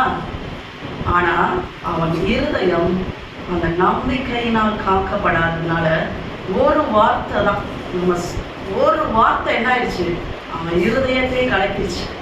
எப்படின்னா இங்கேயாவது தான் சாகதான் போறேன், அங்க போய் சாகணும். ஓடிட்டான், ஓடி போய் அங்கேயும் என்ன பண்ணான், ஓடி போறவன் எதுக்காண்டி போறான், வாடணும்னு போறான் இல்லையா? இங்க பயந்துட்டு விசுருக்கு பயந்துட்டு எங்க ஓடுறான், வாடணும்னு போறான். அங்க போய் என்ன சொல்றான், போதும் சாமி செத்து போறேன்.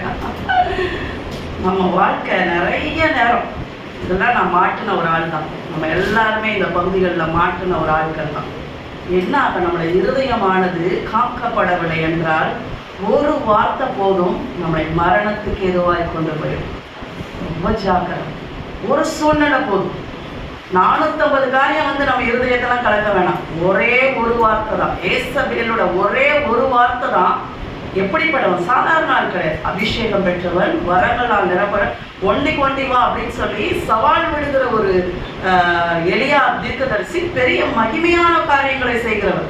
ஆகாபுக்கு நேரம் தனியா நின்று அதுக்கு முன்னாடி என்ன பண்றாரு, மழை வரல. அப்ப என்ன சொல்றாரு, என் வார்த்தையினாலதான் மழை வரும் அப்படின்னு சொல்லி அவ்வளவு அதிகாரத்துக்கு உட்பட்டவராக இருக்கிறார். அதுக்கப்புறம் மழை வந்துருச்சு.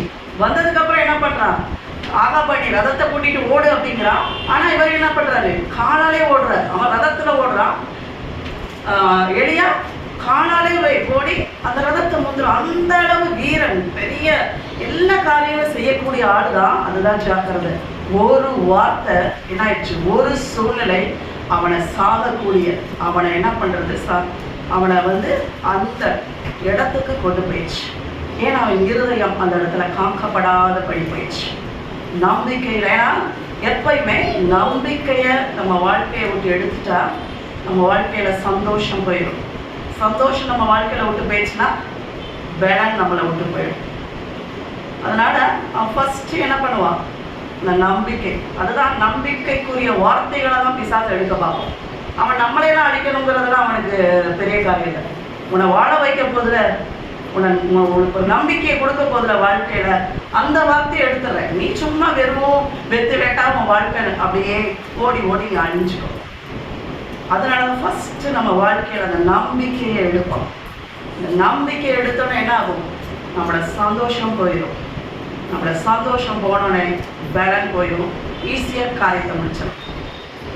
அதனால தான் நம்மளுடைய இருதயம், ஏன் சில பேருக்கு அந்த சூசைடல் தாட்ஸ் வருது, காக்கப்படல், கர்த்தருடைய வார்த்தையினால காக்கப்படல்.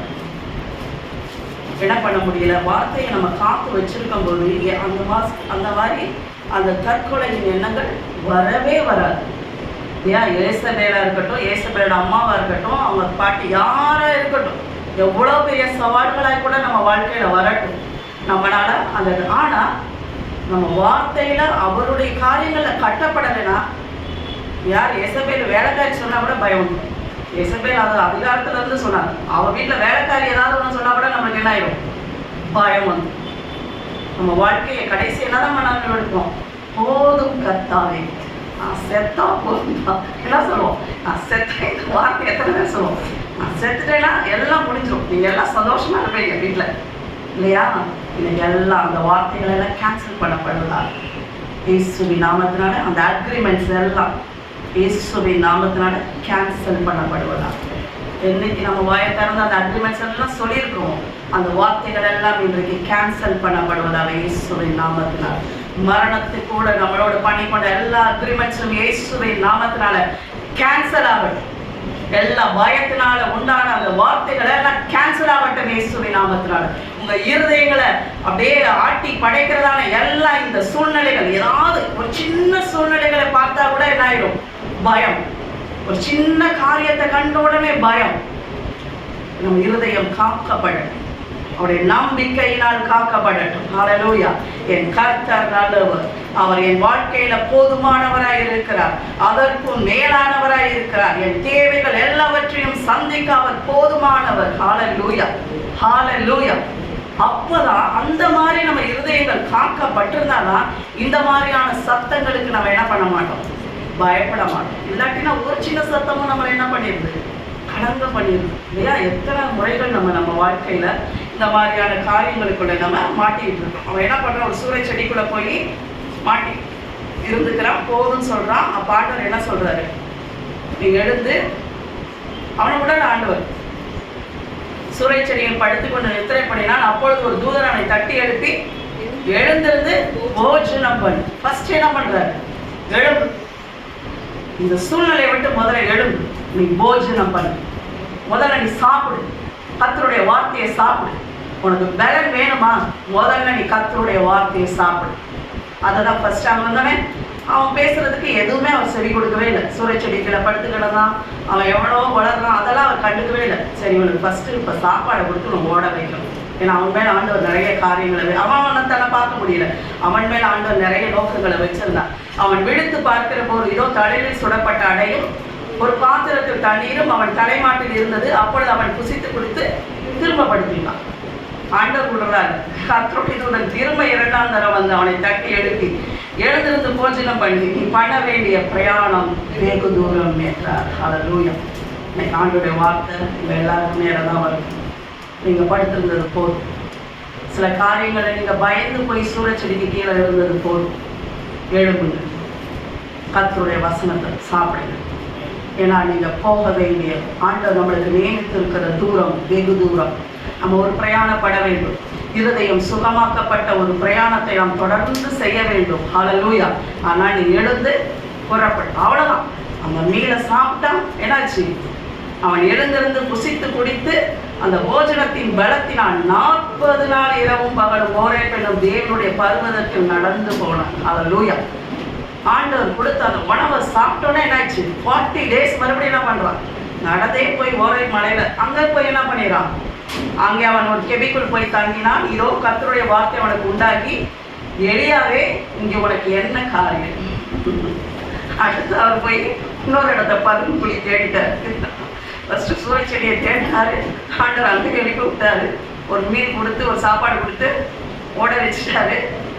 அந்த பயம் ஏன் சொல்ல வரலாம், அந்த எசபேலுடைய அந்த ஒரு வார்த்தை அந்த இருதயம் காக்கப்படாத போது என்ன நடக்கணும்னா, ஆண்டவரே வார்த்தையை குடிச்சு என்னதான் நம்மளை தேத்தினாலும் நம்மளுக்கு அந்த என்னன்னா, நம்மளே ஒரு சில பெயின் மேனேஜ்மெண்ட் வச்சுருப்போம். நம்மளை வந்து காப்பாற்றிக்கிறதுக்கு சில இடங்களை போய் தேடி வச்சு என்ன பண்ணிக்குவோம், காப்பாற்றிக்குவோம். சில பேருக்கு தூக்கமாக இருக்கும். அதனால தான் நிறைய பேர் ஏன் இந்த உலகத்தில் நிறைய இந்த மாதிரி காரியங்கள், டிப்ரெஷன் ஏன் வருது, அவங்க ஃபேஸ் பண்ண முடியல. பிரச்சனைகள் வரும்போது இது மாதிரி காரியங்கள், இயேசபேல் மாதிரி சில காரியங்கள்லாம் எதிர்த்து வரும்போது அவங்களால என்ன பண்ண முடியல, இருதயங்கள் சரியாக காக்கப்படாதனால தான் என்ன பண்ணுவாங்க, போய் தூங்கிடுவாங்க. அதுக்கப்புறம் என்ன பண்ணுவாங்க, தண்ணி அடிப்பாங்க. அதுக்கப்புறம் என்ன பண்ணுவாங்க, பான் பார்ப்பாங்க. இது மாதிரியான ஏன் இந்த காரியத்துக்கெல்லாம் போகிறாங்கன்னா, பிரச்சனைகளை ஃபேஸ் பண்ண முடியாதது தான். நெக்ஸ்ட் அவன் ஒரு பெயின் மேனேஜ்மெண்ட் எங்கே எடுக்கிறான், ஒரு புகையை போய் தெரிஞ்சு எடுத்துக்கிறான். ஃபர்ஸ்ட் சூறை செடிக்குள்ளே போய் இருந்துட்டு அவன் பார்த்தா சரி இந்த இடத்துல எப்படியாவது கொஞ்சம் அப்படியே இருந்து அவங்ககிட்ட தப்பிச்சிடலாம் அப்படின்ட்டு ஆண்டவர் மறுபடியும் அவன் என்ன பண்ணுறான், ஒரு புகைக்கு போயிடுறான். ஆண்டவர் என்ன சொல்றது, உனக்கு என்ன இங்கே வேலை. அப்புறம் என்ன சொல்றாரு, அதற்கு அவன் சேனைகளின் தேவனாய கர்த்தருக்காக வெகு பக்தி வைராக்கியமாக இருந்தேன். இஸ்ரவேல் புத்திரர்கள் உமது உடன்படிக்கையை தள்ளிவிட்டார்கள், உங்களுடைய பலிபீடங்களை இடித்து உங்களுடைய தீர்க்கதரிசிகளை பட்டயத்தினால் கொன்று போட்டார்கள். நான் ஒருவன் மாத்திரம் மீதியா இருக்கிறேன், என் பிராணனையும் வாங்க தேடுகிறார்கள் என்றான். என்ன சொல்றான், நான் ஒருத்தன் தான் உங்களுக்காக வைராக்கியமா இருக்கேன், என்னையும் கொண்டாங்கன்னா உங்களை உண்மையிலே யாருமே காப்பாற்ற முடியாது. என்ன சொல்றான், அந்த அளவு சொல்றான், நான் ஒரு ஆள் தான் இஸ்ரேல் தேசத்திலே உண்மையே காப்பாற்றிட்டு இருக்கேன், கர்த்தர் யாருன்னே நான் காப்பாற்றிட்டு இருக்கிறேன், உண்மையே காப்பாத்துறதுக்கு நான் ஒண்டிதான் இருக்கேன், என்னையும் ஒருத்தன் கொலை பண்ணணும்னு நினைக்கிறான் அப்படின்னு சொல்றான். அடுத்த சொல்றாரு, அப்பொழுது அவர் வெளியே வந்து கர்த்தருக்கு முன்பாக பரவலங்கிறாங்க. ஹல்லேலூயா. அடுத்து என்ன சொல்றாரு, ஃபர்ஸ்ட் என்ன சொல்றாரு, அப்பொழுது அவர், நீ வெளியே வந்து ஆமென். அதற்கு முன்பாக பர்வதத்தில் நில் என்றார். ஆமென். முதல்ல நீ வெளியே வா. இந்த மாதிரி நினைச்சுக்கிட்டு நீ யோசிச்சுக்கிட்டு உன் மண்டையில நிறைய ஐடியாஸ்லாம் வச்சுட்டு இருக்கிற, அதை விட்டு வெளியே வா. நீ ஒண்டிதான் கிடையாது. ஆண்டவர் சொல்றாரு, பாகாலுக்கு வணங்காத 7000 பேரை எனக்காக நான் வச்சிருக்கேன். நான் உனக்காண்டி ஒரு காரியத்தை நான் வச்சிருக்கிறேன். நீ என்ன பண்ணணும்னா, அந்த 19:15 சொல்றாரு, நீ தமஸ்கின் வழியாய் வனாந்திரத்துக்கு திரும்பி போய் ஆசகேல சீரியாவின் மேல ராஜாவாக நீ அபிஷேகம் பண்ணணும். நிம்சியின் குமாரனாகிய யெகூவை இஸ்ரவேலின் மேல் ராஜாவாக அபிஷேகம் பண்ணணும்.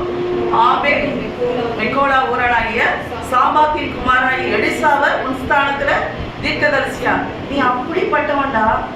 நீ எப்படிப்பட்ட ஆளு? ஒரு பெரிய பெரிய ராஜாக்களை பெரிய தீர்க்கதரிசி ஏற்படுத்த வேண்டிய போய் கொடியில போய் குறைஞ்சிக்கிட்டு நான் மட்டும்தான் உயிரோட இருக்கேன்னு நீ இப்படி ஏன் பயப்படுற? எங்க போச்சு உன் நம்பிக்கை? அதுதான் ஆண்டவர் கேட்கிறார். முதல்ல கேபியை விட்டு வெளியே. முதல்ல என்ன சொன்னாரு? சூரஜினை விட்டு எழும்புங்க. அப்புறம் என்ன சொல்றாரு? கேபியை விட்டு வெளியேனா நீ வெளியே நீ வந்தனா உனக்கு நான் உன் மூலம் நான் செய்ய வேண்டிய காரியங்கள் அநேகமாக இருக்கிறது. ஹல்லேலூயா. என்னது அப்ப சொல்ற, ஒரு ராஜா விட்டதா இன்னொருத்தன் கொள்ளுவான், இன்னொரு ராஜா விட்டதா இன்னொருத்தன் கொள்ளுவான், இவங்க 2 பேரை விட்டதை எலிசா கொள்ளுவான். அந்த அளவு ஒரு பெரிய ரெஜிமெண்ட்டை நான் ஏற்படுத்த போறேன். அது ஒன்னாலதான். அதை தான் சொல்ல வர. நீ யாருன்னு பாரு. இதெல்லாம் செய்ய போறதே நீதான். அதான் இப்ப சொல்லி கொடுத்துட்டு இருக்கிறார் ஆண்டவர். வந்து நீ வெளியே வந்தானா, கெபியை விட்டு நீ வெளியே வந்தானதான் நீ யாருன்னு உனக்கு நீ போய் ஒழிஞ்சுக்காத. அப்போ பெரிய காத்து வருது, அப்புறம் என்னது இடி முழக்கம் வருது, பூமி அதிர்ச்சி வருது, அப்புறம் ஒரு மெல்லிய சத்தம் வருது. ஹல்லேலூயா. ஆண்டவர் மெல்லிய சத்தத்தோட அவனோட பேசுறார். ஆனா ஐயா 2 காரியத்தை செய்யலாம், ஒரு வேலை மட்டும் செஞ்சுட்டு. ஏன்னா அவர் பார்த்தாரு, சரி இவனை விட்டார், இவனை காலி பண்ணுவான், இவனை விட்டார், இவர் 3வது எல்லாத்தையும் காலி பண்ணி வரல, அப்ப இவரை ஃபர்ஸ்ட் என்ன பண்ணிடலாம். எலிசாவை மட்டும் அவருடைய டியூட்டி அது வேகமா அந்த இடத்துல முடிச்சுட்டு அவர் என்ன பண்ணிடுறாரு, எலிசாவை மட்டும் அபிஷேகம் பண்ணிட்டு போயிடுறாரு. ஆனா இதுல ஒரு முக்கியமான காரியம் என்னன்னா, அவன் எதற்கு பயந்தானோ, அவன் பயந்தது யாருக்கு? ஏசபேலுக்கு. ஆண்டவர் அதோட அவனை விட்டு வைக்கிறான். அவன் எந்த காரியத்திற்காக பயந்தானோ அதை ஃபேஸ் பண்ண வைக்கிறான். ஹல்லேலூயா. இதுதான் அந்த நம்பிக்கையினால இருதயம் காக்கப்படும் போது நம்மளுக்கு உண்டாகிற நன்மைகள். அதை நம்ம பார்க்கலாம். அந்த கடைசி அதை மட்டும் பார்த்து முடிச்சிடலாம். 21 21 25 1 ராஜாக்கள் 21வது அதிகாரம்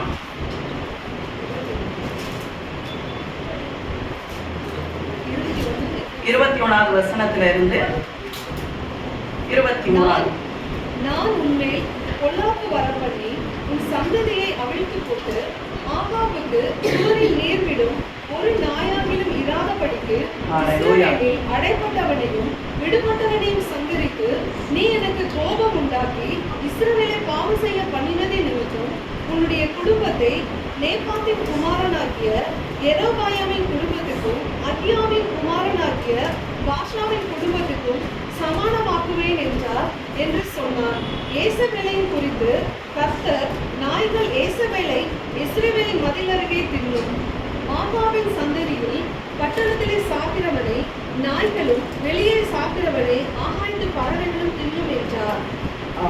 என்ன சொல்றான்? அடுத்து அவனுடைய கடைசி எந்த இடத்துல வரான்? மறுபடியும் அந்த ஆகாபையை சந்திக்கிறான். ஏசபேலே சொல்றான், அவனுடைய ரிசல்ட்டை சொல்றான், அவனுடைய எண்டு, அவனுடைய முடிவு எப்படியா இருக்கும் என்று சொல்றான். ஹல்லேலூயா. ஆண்டவரும் தான் நம்மள எந்தெந்த காரியங்கள் நம்மளை பாதிக்கிறோம் அதற்கு எண்டு சொல்லும்படி தான் நம்மளை படைத்திருக்கிறார். அதற்கு முடிவை நம்ம தான் வச்சிருக்கிறார். நம்ம கையில தான் அந்த காரியத்தோட யாரு நம்மளுடைய எந்த காரியம் நம்மளை ரொம்ப நெருக்குதோ அந்த காரியத்துக்கு முடிவு கட்டுகிறவர்கள் நாம தான். ஹல்லேலூயா. அந்த காரியம் நம்மளை முடிவு கட்டாது. ஹல்லேலூயா. ஏசபேல் என்ன சொல்றா? நீ என் கையில செய்வான்னா அவன் சொல்றான், நீ மறிச்சு என்ன பண்ணுவ? உன்னுடைய ரத்தத்தை நாய்கள் சாப்பிடும். ஹல்லேலூயா. உன்னுடைய நீ வெளியில ஆகாயத்து பறவைகள் தின்னும். எந்த மரணம் அவனை பயமுறுத்தினதோ அந்த மரணத்துக்கே அவன் மரணம் காட்டுகிறவனாக இருந்தான். ஹல்லேலூயா. என்ன பண்ண? இவனை மரணம் நீ செத்து போயிடுவ. 24 hours கொடுத்து என்ன பண்ணான்? இவனை பயம் அது அவனை ஒரு தூரத்துக்கு எடுத்துட்டு போச்சு. ஆனா கர்த்தர் அந்த மரணத்துக்கு சொன்ன அவனுக்கு ஒரு மரணத்தின் சாஸ்திரத்தை எழுதக்கூடியவனாய் எலியாவை வைத்தார். ஹல்லேலூயா.